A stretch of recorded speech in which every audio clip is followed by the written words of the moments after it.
Vous êtes là? Moi aussi, ça tombe bien.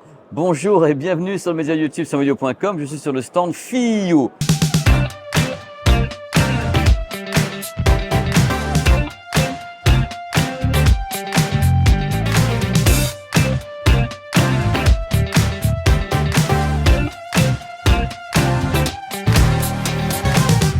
FIIO au salon High-End de Munich. Alors, grande marque de baladeurs, une des dernières grandes marques de baladeurs avec Aston & Kern notamment et Sony.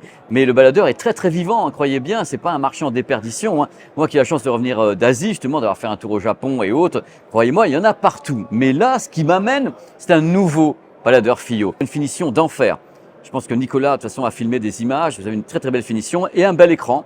L'écran qui est ici est un écran couleur de 14 cm en 1440 x 720. Vous savez, avant les écrans sur les baladeurs, c'était quand même, c'était nul, quoi. Je veux dire, on avait des images dégueulasses avec en plus une interface qui était pas bonne. Cette fois-ci, il y a Android 12 à bord, c'est géré. Ça fait quand même des progrès de folie. Regardez un petit peu comme ils sont forts. Il y a les puces en fond d'écran. C'est des nouvelles puces qui sont à bord. Ils disent, voilà, le produit est tout nouveau. On a mis ces puces à bord. Tenez-vous bien sur les noms de code parce que là, c'est du James Bond. Elle s'appelle DAC AKM AK 4191 EQ et vous avez une deuxième en même temps AK 4499 EX. Bonne année messieurs dames. Et pour l'amplification, parce qu'en fin de compte vous allez voir, le produit il gère plein de trucs. Il y a les convertisseurs mais il faut amplifier derrière. La différence entre justement un smartphone et ça, c'est l'amplification. C'est une des différences principales. L'amplification, depuis un petit moment, FIIO fait appel à THX. Voilà, ils ont des amplis THX avec la classe D, justement, amplification classe D. Ils ont deux amplis, donc THX, séparés, hein, donc canaux séparés gauche-droite, qui s'appellent les THX AAA 78+. Le produit est capable de comprendre tous les types de fichiers, qu'ils soient standards ou bien ARS. C'est justement la différence par rapport à la plupart des smartphones qui sont incapables de comprendre tous les fichiers. Sauf si on leur ajoute une application quelquefois, et c'est pas garanti, messieurs, dames. Donc là, cette fois-ci, tout type de fichier. Maximum 32 bits en 768 kHz quand même et maximum DSD 512. Et le MQA, le format MQA de Meridian est pris également en compte. Voilà, donc tout ce que vous allez lui donner, il va accepter, il va dire c'est génial. Donc ALAC, AIFF, FLAC, WAVE, PCM, WMA, Lossless, tout est bon. Tout va être gobé. Alors, regardez un petit peu.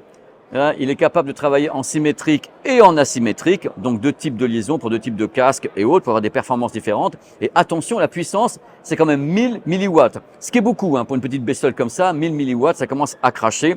Et bien sûr, possibilité d'utiliser ce produit, donc le M23, en tant que DAC. D'ailleurs, vous pouvez mettre ce que vous voulez dedans et ça sert de DAC pour travailler avec un PC ou autre. C'est très très pratique. Alors les points forts, parce qu'il y a des points forts. Avant, quand on avait ce type de produit, vous posez ça, vous allez voir, quand on avait ce type de produit, on disait ouais, bah j'ai un baladeur, ça sert à mettre de la musique dessus, faire du plug and play, donc du drag and drop. Mais maintenant, c'est terminé depuis très très longtemps. Ces baladeurs sont des bêtes de compétition, Bluetooth, Wi-Fi, avec des applications pré-téléchargées. Donc vous avez Deezer, Spotify, vous avez tout dessus, en fin de compte, pas Apple Music parce qu'ils veulent pas. Techniquement, c'est plutôt bien fichu.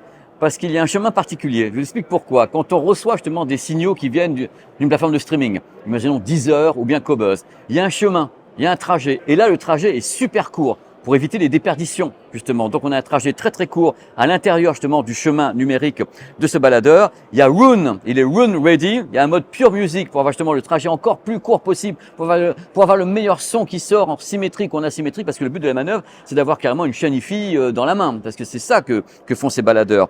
Il est compatible AirPlay 2, donc on peut avoir justement de la musique diffusée au travers de AirPlay 2 sur des produits Apple. Il peut être mis en réseau en Wi-Fi, donc balancer la musique en Wi-Fi. Il y a du Bluetooth bidirectionnel, c'est super intéressant. On peut donc envoyer du Bluetooth vers un smartphone ou bien le recevoir. Alors les codecs acceptés à ma connaissance, LDAC, aptX, LHDC. C'est vraiment une bête de compétition. Ce produit, je pense qu'il y a 2-3 ans, il coûtait 1500 €. Là maintenant, beaucoup moins.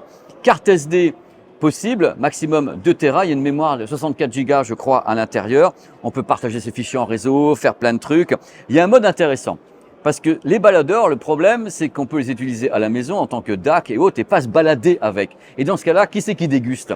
La batterie, La malheureuse, elle est là, elle est toujours à moitié chargée, elle sait pas ce qu'elle fait. Donc pour éviter que la batterie rende l'âme en ayant marre d'être tout le temps sur secteur, il y a un mode desktop. C'est tout simple, quand vous branchez le mode desktop, vous avez l'alimentation, voilà, qui est là, et la batterie est déconnectée. C'est uniquement alimenté. Donc la batterie ne risque rien, elle va pas commencer à partir en vrille. Et justement, la batterie à bord, 5500 mAh quand même, et 10h30 en plein pot. Donc c'est un produit super intéressant, je trouve extrêmement beau, extrêmement élégant, belle performance. A priori 749 € uniquement pour le M23, c'est une nouveauté, présentée ici au High-End de Munich par FiiO. Voilà, grande marque devant l'éternel, hein. Tant qu'ils ont du stock, tout va bien, quand ils n'en ont pas, tout va mal. Faut que les cargos arrivent jusqu'à la France, messieurs, dames. C'est jamais fini. C'est jamais fini, ces grands déballages. Quand il y a la passion, tout est là. Voici maintenant un produit un petit peu différent. On en parle de temps en temps sur la chaîne, mais pas tant que ça. Voici le DAC de bureau Amplicast FiiO. Le FiiO, il s'appelle le K19. Je donne le prix, ça va peut-être un petit peu vous effrayer. Et voilà, 1390 €. Mais il y a des raisons à ça. La raison, c'est tout simple. C'est ça. Regardez, regardez. Un PC.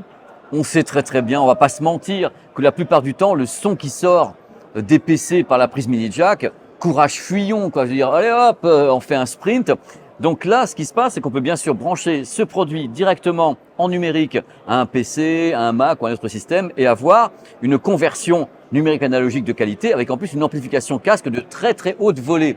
Parce que le but de la manœuvre, c'est ça, c'est de pouvoir alimenter tous les types de casques qu'on peut relier à ce type de produit. Ce dont est absolument incapable la plupart, justement, des PC, des Mac qui ne sont pas forcément conçus pour se retrouver avec des casques qui sont sur 300 ohms. C'est pas leur boulot. Eux, ils vont balancer signal numérique, ils vont travailler un petit peu avec un DAC. Le son n'est pas mauvais, mais c'est pas suffisant pour avoir des casques.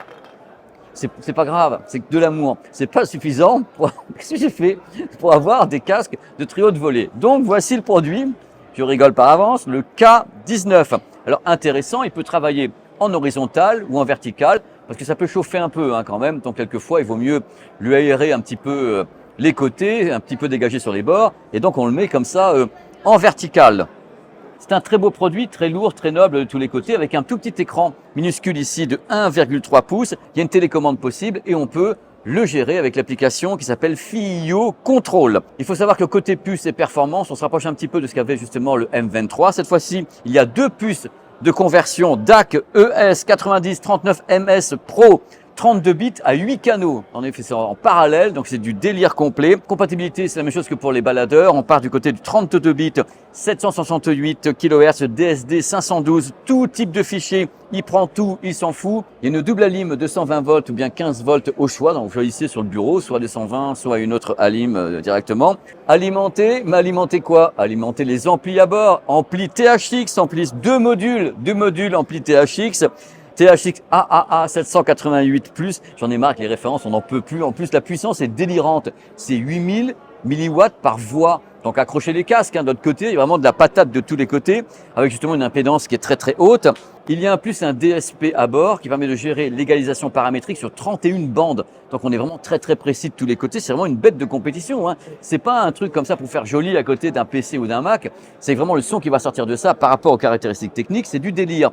C'est délirant comme la connectique du produit qui est extrêmement large. C'est vraiment une gare de triage ce produit. Donc en entrée, on a USB-C, optique, coaxial, HDMI, HDMI e-ARC pour être connecté carrément à un téléviseur et balancer le son. Côté sortie, il y a vraiment du monde, le produit est super bien équipé, c'est du délire complet. Sortie casque jack 3,35 mm, sortie casque symétrique, jack 4,4 mm, sortie casque XLR aussi, sortie stéréo RCA avec sortie optique et sortie coaxiale. C'est vraiment un produit absolument étonnant. Je rappelle son nom de guerre, FiiO K19. Le prix 1390 €, c'est un bastion, enfin ça sert à tout. Ça peut être connecté à n'importe quel produit, vous donne un son impeccable avec des casques. Tous les casques que vous avez peuvent coller avec ce produit parce qu'en effet, il n'y a pas de limite d'impédance, de puissance et autres. C'est très très puissant. Voilà, c'était ce grand déballage comme ça un peu à l'arrache, en bout de comptoir, au high-end de Munich. C'était un régal de faire ça avec Nicolas qui est là. Bon voilà, c'est toujours un exercice incroyable de pouvoir être là parce qu'on voit les produits en avant-première et c'est délicieux.